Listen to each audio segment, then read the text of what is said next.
नमस्कार दोस्तों, स्वागत है आपका हमारे चैनल स्टॉक इनसाइड में। तो दोस्तों स्मॉल कैप आज जो हम बात करने वाले हैं, जैसा कि थंबनेल आपने देखा, 3 स्मॉल कैप्स, ऐसे स्मॉल कैप्स जिनके ऊपर आप 2020 में जो है पैसा लगा सकते हो, रिसर्च करके अपना जो है फर्दर रिसर्च उनके ऊपर कर सकते हो। तो ऐसे 3 स्टॉक्स के बारे में आज हम यहाँ बात करने वाले हैं। ऐसे 3 स्मॉल कैप स्टॉक्स में जो है पोटेंशियल है आगे चल के लार्ज कैप या फिर मिड कैप बनने का।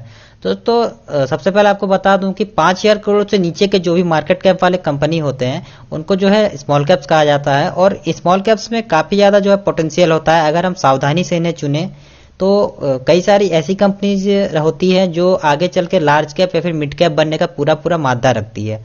अब अगर हम जो है एक हाई पोटेंशियल जो है ग्रोथ, हाई पोटेंशियल ग्रोथ के साथ साथ अगर जो है हाई रिस्क की बात करें यहाँ पे, तो ये दोनों जो है यहाँ पे हमें जो है हाई मिलता है। हाई ग्रोथ अगर मिलता है यहाँ पे स्मॉल कैप में, तो हाई रिस्क भी मिलता है साथ साथ। तो इसीलिए दोस्तों यहाँ पे किसी भी तरह की जो है स्मॉल कैप में आप पैसा डालने से पहले जो है अपनी एक अच्छे से जो है रिसर्च जरूर करें। यहाँ से अगर आप अच्छे से रिसर्च करोगे तो आपको यहाँ पर नुकसान होने की संभावना बहुत कम से कम हो जाएगी और आपके जो है रिटर्न्स के संभावना काफी ज्यादा से ज्यादा बढ़ जाएंगे। तो इसी तरह से दोस्तों सबसे पहले हम बात करेंगे अपने पहले स्टॉक्स की, जो है हमारे पास में थायरोकेयर टेक्नोलॉजीज लिमिटेड। अब दोस्तों ये एक हेल्थ केयर से जुड़ी कंपनी है, हेल्थ केयर के सेक्टर में काम करती है, एक स्मॉल कैप कंपनी। जैसा कि हम लोग आज स्मॉल कैप कंपनी के बारे में बात कर रहे हैं और इस समय जो इसका भाव चल रहा है वो चल रहा है 1040 रुपए का भाव चल रहा है। अब दोस्तों थायरोकेयर टेक्नोलॉजीज करती क्या है, तो दोस्तों एक डिटेल जो है वीडियो मैंने इसके पहले थायरोकेयर टेक्नोलॉजीज के ऊपर जो है ये बनाई है और लिंक जो है मैं डिस्क्रिप्शन पे दे दूंगा।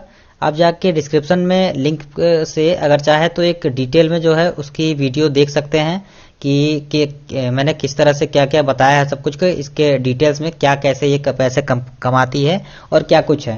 लेकिन दोस्तों यहाँ पे मैं थोड़ा सा इसका डिटेल आपको बता दूं। थायरोकेयर जो है बेसिकली एक बायोकेमिस्ट्री बेस्ड जो है प्रिवेंटिव और हेल्थ केयर टेस्ट जो है वो करती है। और ये जो है इसके पास इस समय 600 से ज्यादा ये लोग टेस्ट कर रहे हैं और 130 से ज्यादा जो है वो प्रोफाइल टेस्ट इनके पास में अवेलेबल है, जिसकी मदद से काफी सारे जो है डिसऑर्डर्स का इनका जो है यहाँ पे पता किया जाता है। अब दोस्तों इनकी मैनेजमेंट की बात करें तो इनका मैनेजमेंट काफी ज्यादा एक्सपीरियंस्ड है, क्रेडिबल है और रेपुटेड है, जो कि कंपनी को ग्रोथ और ऑपरेशंस पर जो है परफॉर्मेंस में अच्छे परफॉर्मेंस में मदद करते हैं। अब दोस्तों कंपनी का एक जो मोटो है बता दूं आपको, कंपनी का एक मेनली मोटो है, ये लोग जो है लो कॉस्ट, सबसे पहले ये जो है लो कॉस्ट है इनका काफी ज्यादा, और हाई वॉल्यूम, वॉल्यूम काफी ज्यादा इनका जो है दोस्तों हाई है।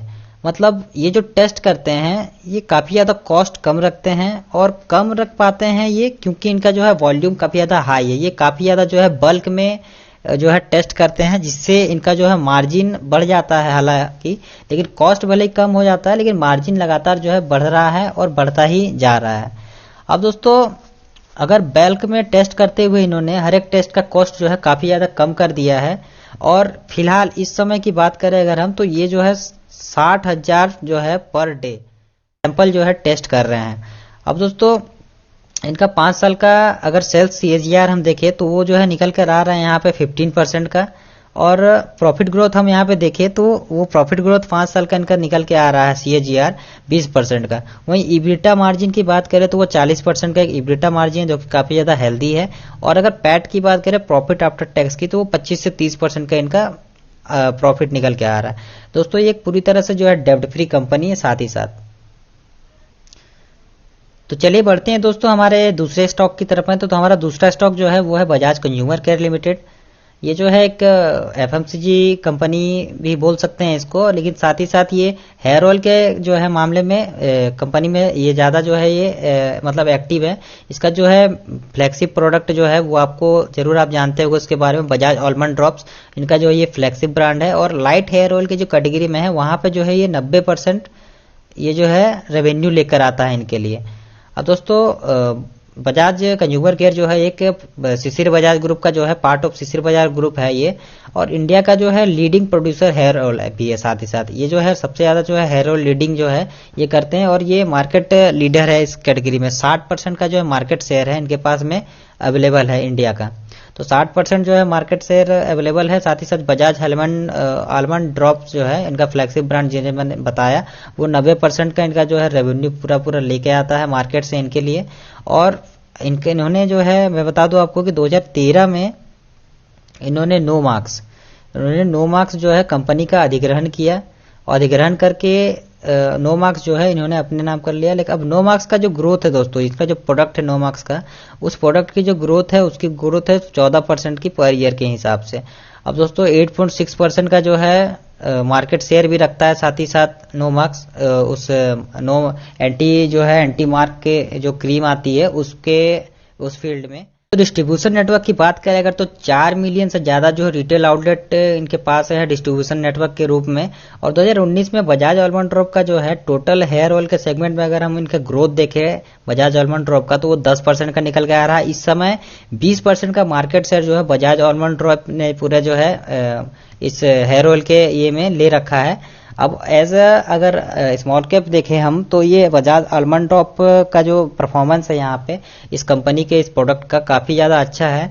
अब 5 साल का CAGR अगर हम देखें, इनका ओवरऑल CAGR की बात करें तो 8.2 निकल के आता है। वहीं ROE की बात करें तो रिटर्न ऑन इक्विटी अगर की बात करें तो यहाँ पे 42% निकल के आ रहा है। और ROCE return on capital employed की बात करें तो 52% का निकल के आ रहा है। अब दोस्तों ये एक स्मॉल कैप कंपनी जरूर है, लेकिन कहीं ना कहीं जो है ये एक आगे चल के इस पर पोटेंशियल दिखता है मुझे। ये काफी ज्यादा मेरा फेवरेट स्टॉक है मेरा।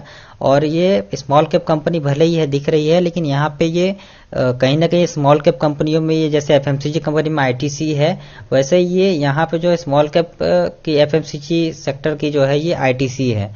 अब ये दोस्तों दूसरी बात, ये अच्छा डिविडेंड पेड करती है, साथ ही साथ एक जो है अट्रैक्टिव प्राइस पर इस समय जो है अवेलेबल है। तो आप चाहो तो फर्दर रिसर्च करके जो है इसे आगे खरीद सकते हो। अब दोस्तों यहाँ पे मैं जितने भी स्टॉक्स के नाम आपको बता रहा हूँ वो सभी जो है किसी भी तरह का कोई रिकमेंडेशन नहीं है खरीदने के लिए। ये मैं आपको बता रहा हूँ आपकी नॉलेज के लिए, मैं अपना पॉइंट ऑफ व्यू यहाँ पे आपके साथ में शेयर कर रहा हूँ। अब दोस्तों बढ़ते हैं हमारे अगले स्टॉक की तरफ में। तो हमारा अगला स्टॉक है, तो हमारा तीसरा स्टॉक है दोस्तों केयर रेटिंग्स लिमिटेड। ये एक रेटिंग कंपनी है, कंपनी जो है ये रेटिंग का काम करती है। साथ ही साथ इस समय जो है 404 रुपए के भाव पर इस समय ट्रेड कर रही है। एक स्मॉल कैप की कंपनी है। और इसके बाद जो है दोस्तों इंडिया का जो है ये दूसरा सबसे बड़ा रेटिंग कंपनी है, सेकंड लार्जेस्ट जो है रेटिंग कंपनी है इंडिया की। उसके बाद दोस्तों 30% का जो है रेटिंग, जो ये रेटिंग का जो मार्केट है, रेटिंग बिजनेस का जो मार्केट है, वहां पर 30% का जो है मार्केट शेयर ये ओन करते हैं। और 97% रेवेन्यू इनका जो है वो आता है यहाँ का रेटिंग बिजनेस से। तो ये दोस्तों एक थोड़ी सी चिंताजनक बात हो सकती है यहाँ पे, क्योंकि इनका 97 मतलब ये रेटिंग के बिजनेस पर ही काफी ज्यादा जो इनका रेवेन्यू है काफी ज्यादा उन पर डिपेंडेंट है। अब दोस्तों इनकी बात करें आगे की, तो आगे जो है इन्होंने कोलैब किया है। कहाँ कोलैब किया है दोस्तों? ब्राजील में सबसे पहले इन्होंने कोलैब किया है। ब्राजील में कोलैब किया है, नाइजीरिया, माफ कीजिएगा नाइजीरिया नहीं, मलेशिया में कोलैब किया है। मलेशिया, साउथ अफ्रीका और साथ ही साथ जो है पुर्तगाल में इन्होंने कोलैब किया। पुर्तगाल के ये 4 देशों के जो है मार्केट से इन्होंने कोलैब किया है। कोलैब करके इन देशों में जो है अपनी रेटिंग दी है, और रेटिंग देने के साथ ही जो है एक आर्क रेटिंग की जो है उसकी जो है सेटअप की है इन देशों में। अब दोस्तों ये फिलहाल जो अपने पोर्टफोलियो को बढ़ा रहे हैं नई नई सर्विसों के साथ में। अब ये जो है रिस्क मैनेजमेंट सॉल्यूशन की ओर बढ़ रहे हैं। तो इसके यहाँ जो आगे बढ़ रहे हैं, तो इसके मद्देनजर इन्होंने जो है एक कल्पेयोटो जो है एक नाइजीरिया की एक फर्म है जो रिस्क मैनेजमेंट सॉल्यूशंस देती है, उसका इन्होंने अधिग्रहण किया है। और उसका जो है 75% अधिग्रहण इन्होंने कर लिया है, 75% स्टेक उसके खरीद लिए हैं। अब दोस्तों यहाँ पे जो है एक 4080 जो है क्लाइंट्स जो है इस साल इन्होंने 2019 में फाइनेंशियल ईयर 2019 में इन्होंने जोड़े हैं। और टोटल उनको मिलाकर जो इनके टोटल क्लाइंट्स हो गए वो हो गए हैं 16,000 क्लाइंट्स टोटल इनके हो गए हैं। और ज्यादातर जो इनके साथ में जो एडवांटेज इनके साथ में, वो एडवांटेज क्या है? वो एडवांटेज दोस्तों ये है कि इनके पास जो ऑफिसेस हैं, उनके पास जो ऑफिस हैं, ये ऑफिसेस इनके पास में जो है खुद के ऑफिस हैं। तो इससे दोस्तों एक बड़ा एडवांटेज मिल जाता है कि इन्हें किसी तरह कोई रेंट और इस तरह के कुछ नहीं देना पड़ता, जिनके इनके प्रॉफिट मार्जिन पर जो है काफी ज्यादा दबाव नहीं होता, और काफी ज्यादा प्रॉफिट मार्जिन ये बढ़ाने में इनका जो है मदद करता है। और ये जो है इनके लिए ऑफिसेस के लिए इनको अलग से पैसे नहीं चुकाने पड़ते हैं। अब फाइनेंशियल फ्रंट की दोस्तों बात करें तो की जब हम बात करेंगे केयर रेटिंग्स लिमिटेड की, तो आरओई की बात करेंगे जब, तो यहाँ पे 30% का जो है आरओई एक निकल के आ रहा है, जो काफ़ी ज़्यादा हेल्थली है। पिछले 5 सालों की जो आरओई 30% इन्होंने मेंटेन करके रखी हुई है। एक डेब्ट फ्री कंपनी है। अगर ऑपरेशन मार्जिन की बात करें तो 63% का एक हाईएस्ट ऑपरेशनल मार्जिन है, और 5 सालों से इन्होंने इसे जो है लगभग 60% से ऊपर जो है बनाए रखा है। अब पूरे इंडस्ट्री में दोस्तों जो है ये सबसे ज़्यादा है, जो रेटिंग इंडस्ट्री है, रेटिंग इंडस्ट्री में ये जो ऑपरेटिंग मार्जिन है सबसे ज़्यादा है।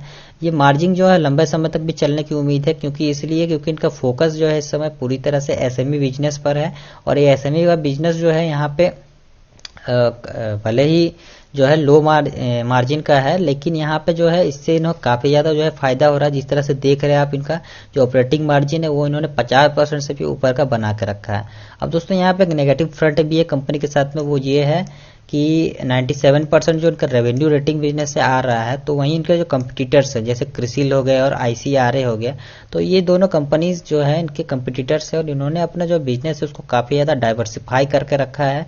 तो इसी वजह से अगर दोस्तों ये आगे चलकर डाइवर्सिफाई करते हैं अपने थोड़े बिजनेस को, जैसा कि ये कोशिश कर रहे हैं, मैंने आपको बताया कि ये रिस्क मैनेजमेंट सॉल्यूशन में जो है भी अपनी जो है पोर्टफोलियो को आगे बढ़ा रहे हैं, उसी तरह से अगर ये आगे चलकर डाइवर्सिफाई करते हैं तो काफ़ी ज़्यादा बेहतर जो है कंपनी के लिए हो सकता है। तो दोस्तों ये थी आज की 3 कंपनियां स्मॉल कैप। इसके बाद भी दोस्तों ये इस तरह की जो है और वीडियो आती रहेगी, जहां मैं आपको और भी कुछ स्मॉल कैप कंपनियों के बारे में बताऊंगा, जहां आप 2020 में निवेश करने के बारे में सोच सकते हैं। तो दोस्तों वीडियो अगर आपको अच्छी लगी हो तो वीडियो को लाइक करें और कमेंट करके बताइए कि अगला अगर किसी कंपनी के ऊपर में, किसी स्टॉक के ऊपर में अगर एनालिसिस या रिव्यू देखना चाहते हो तो कमेंट करके उस स्टॉक का नाम नीचे कमेंट बॉक्स में डालिए। साथ ही साथ ये वीडियो आपको कैसी लगी ये भी कमेंट में बताइए। अगर वीडियो अच्छी लगी हो तो वीडियो को लाइक कीजिए और चैनल को सब्सक्राइब कीजिए।